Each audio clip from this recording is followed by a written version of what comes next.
Bismillahirrahmanirrahim. Assalamualaikum warahmatullahi wabarakatuh.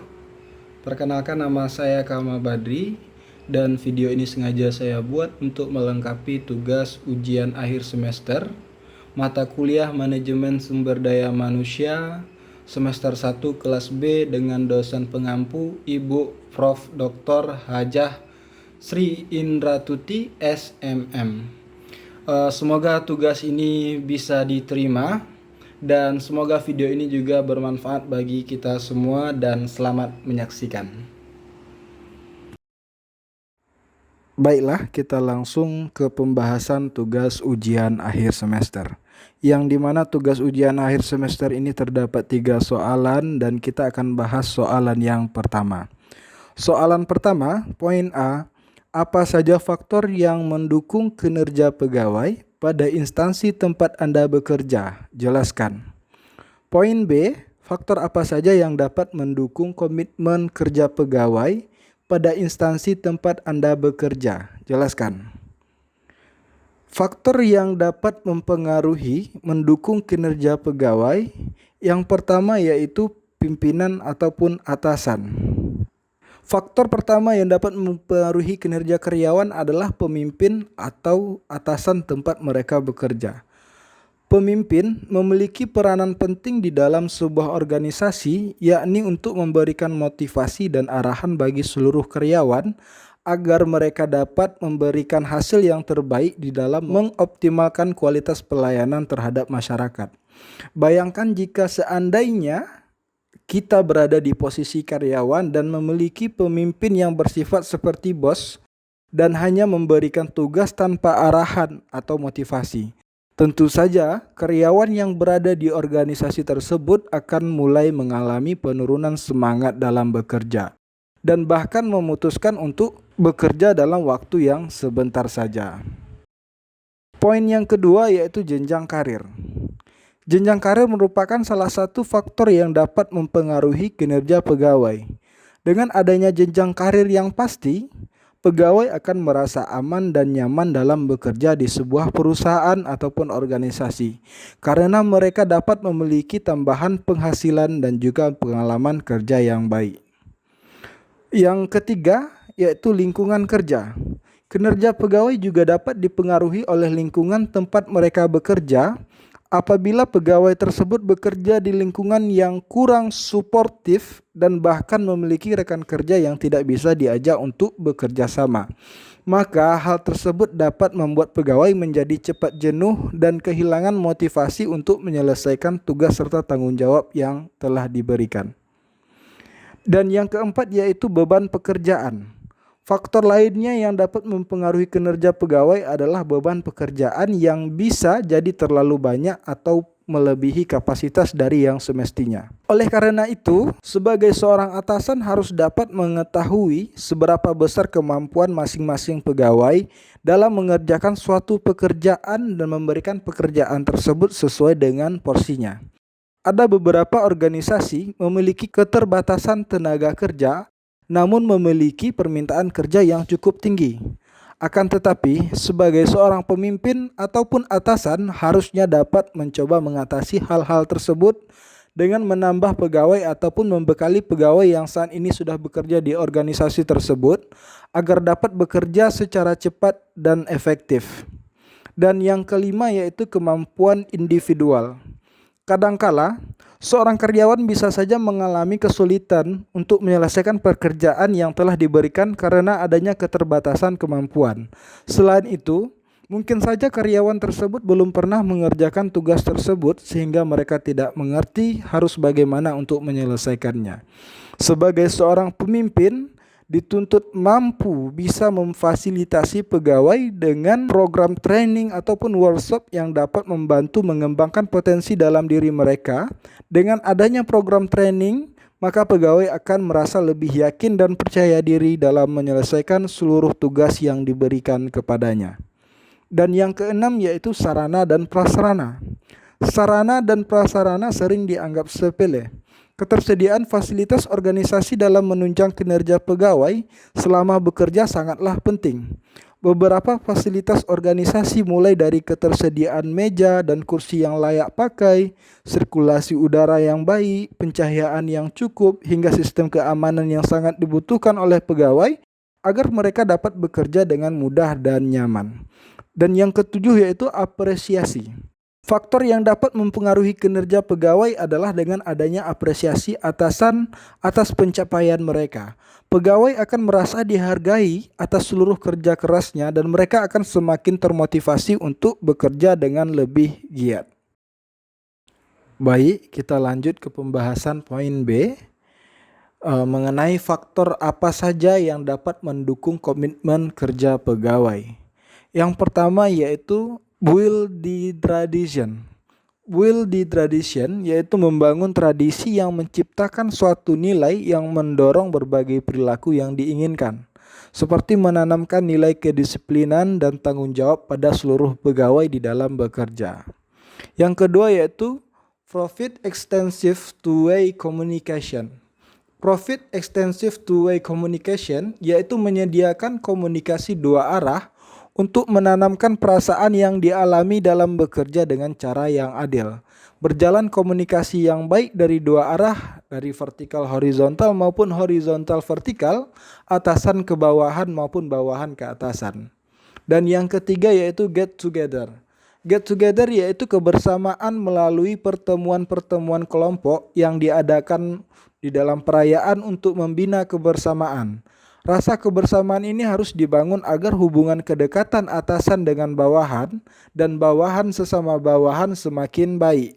Seperti dengan mengadakan kegiatan makan bersama, liburan bersama, dan lain-lainnya. Dan yang keempat yaitu support employee development. Support employee development yaitu organisasi perusahaan yang mendukung pengembangan karyawan. Hal ini tentu membantu meningkatkan komitmen kinerja pegawai pada organisasi tersebut. Dengan adanya kegiatan pengembangan menunjukkan kepedulian atasan terhadap bawahan dan merasakan jasa organisasi terhadap perkembangan diri pegawai. Dan yang kelima yaitu enrich and empower. Enrich and empower yaitu karyawan didukung dengan kepercayaan yang luas dari manajemen serta tanggung jawab mengenai mengawasi sendiri pekerjaannya. Dan yang keenam yaitu profit developmental activities. Profit developmental activity yaitu memberikan aktivitas pengembangan sehingga menimbulkan pengembangan karir dan pengembangan kreativitas.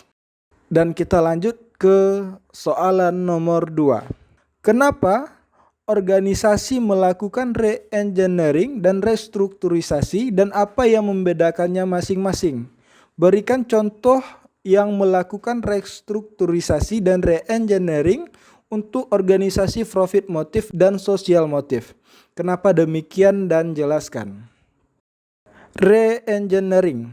Re-engineering merupakan proses rancangan bangun ulang secara radikal serta memikirkan kembali proses bisnis secara fundamental untuk pencapaian perbaikan secara drastis dalam ukuran kerja seperti biaya, kualitas, pelayanan, dan kecepatan. Aplikasinya ditujukan untuk menghilangkan pekerjaan yang tidak diperlukan dan menjadikan setiap proses dalam perusahaan diarahkan pada kepuasan pelanggan. Kapan perusahaan melakukan re-engineering? Apabila pada kondisi yang pertama, perusahaan berada dalam kondisi sulit atau kontinuitas organisasi perusahaan terganggu. Yang kedua, perusahaan yang masih belum mengalami kesulitan tapi berusaha untuk mengantisipasi jika muncul kesulitan tersebut di masa datang. Yang ketiga, manajemen perusahaan sedang tidak mengalami kesulitan tapi justru berada pada posisi puncaknya dalam aktivitas organisasi dan persaingan. Yang keempat yaitu dampak pengaruh perkembangan teknologi membuat organisasi perusahaan harus berusaha menyesuaikannya dengan perubahan lingkungan yang terjadi. Contoh penerapan re-engineering pada grup Astra. Federal Motor memutuskan menjalankan re-engineering setelah melihat banyak persoalan internal yang membelit perusahaan. Meskipun bisnis utamanya tidak memiliki masalah, Produk utama perusahaan ini adalah sepeda motor Honda yang selalu merajai pasar. Namun masalah utama yang dihadapi pihak manajemen adalah kurangnya sinkronisasi antara pihak pemasaran.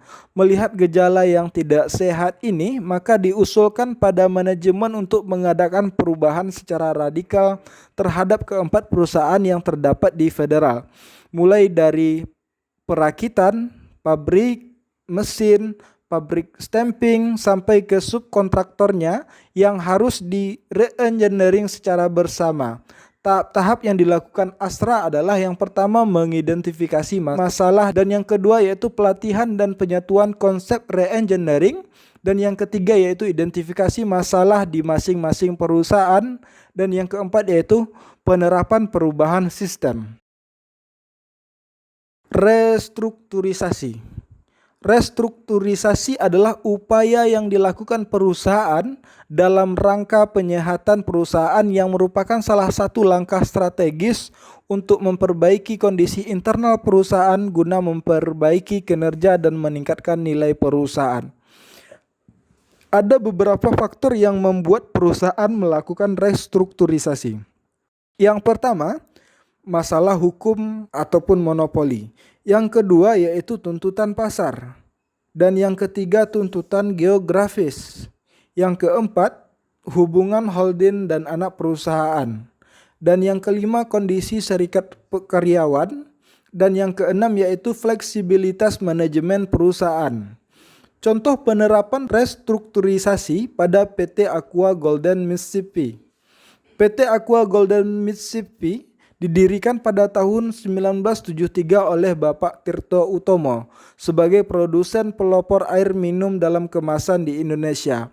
Pabrik pertama didirikan di Bekasi. Setelah beroperasi selama 3 tahun, kini Aqua memiliki 14 pabrik di Indonesia. Pada tahun 1998, Aqua yang berada di bawah naungan PT Tirta Investama melakukan langkah strategis untuk bergabung dengan grup Danone yang merupakan salah satu kelompok perusahaan air minum dalam kemasan terbesar di dunia dan ahli dalam nutrisi. Langkah ini berdampak pada peningkatan kualitas produk, market share, dan penerapan teknologi pengemasan air terkini.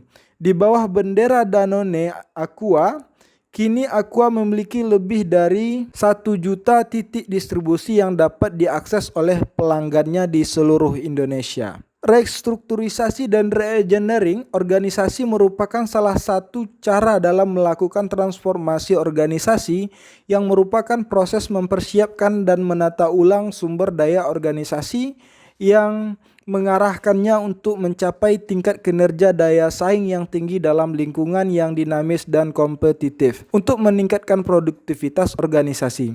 Dewasa ini organisasi ataupun perusahaan membutuhkan fleksibilitas tinggi untuk menghadapi masalah yang semakin kompleks dan keadaan yang berubah cepat. Restrukturisasi dan re-engineering merupakan kegiatan atau tindakan yang perlu dilakukan organisasi ataupun perusahaan dalam rangka meningkatkan efisiensi dan produktivitas melalui berbagai perubahan yang diperlukan terhadap berbagai aspek di dalam organisasi perusahaan agar organisasi lebih berdaya. Restrukturisasi atau penataan ulang secara radikal atau proses-proses bisnis untuk mendapat perbaikan dramatis dalam hal ukuran-ukuran kinerja yang penting dan kontemporer seperti biaya, kualitas pelayanan, dan kecepatan. Apabila pemberdayaan melalui restrukturisasi dapat dilakukan, maka seluruh aspek organisasi akan lebih berfungsi secara optimal. Kinerja organisasi juga semakin lebih baik. Hal ini memiliki makna bahwa organisasi akan lebih mampu mengakumulasi keuntungan secara maksimal. Perbedaan restrukturisasi dan re-engineering sangatlah tipis sekali dan sangat sulit untuk membedakannya karena pada dasarnya memiliki tujuan yang sama, yaitu untuk membuat organisasi perusahaan dapat meningkatkan kinerja organisasi dan kinerja pegawai. Restrukturisasi lebih kepada perubahan struktur organisasi dan sedangkan re-engineering perubahan yang lebih besar dan lebih radikal. Dan kita lanjut ke pembahasan soalan nomor 3. Analisa instansi tempat saudara bekerja dengan menggunakan Boston Consulting Group. Ditinjau dari kinerja pegawai dan potensi pengembangan pegawai dan di mana posisi instansi Anda berada. Jelaskan apa saran saudara sebaiknya yang dilakukan menghadapi kondisi tersebut. Posisi organisasi Kecamatan Kepenuhan berdasarkan pendekatan Boston Consulting Group pada posisi kuda kerja. Bagaimana kondisinya kinerja karyawan ataupun pegawai di Kecamatan Kepenuhan dapat dikatakan pada posisi tinggi terlihat dari upaya inovasi dalam dan pelayanan yang diberikan kepada masyarakat, pengembangan pegawai organisasi di masa datang yang dapat dikatakan rendah karena keterbatasan wewenang camat untuk memberhentikan pegawai. Dan saran, pemerintahan Kecamatan Kepenuhan hendaknya harus mulai untuk mempersiapkan pengembangan pegawai untuk di masa yang akan datang. Bagaimana harus tetap mampu memberikan pelayanan terbaiknya untuk masyarakat Kecamatan Kepenuhan. Perubahan adalah sesuatu yang harus direncanakan dan jangan sampai suatu organisasi stagnan di zona nyaman ataupun zona pada hari ini.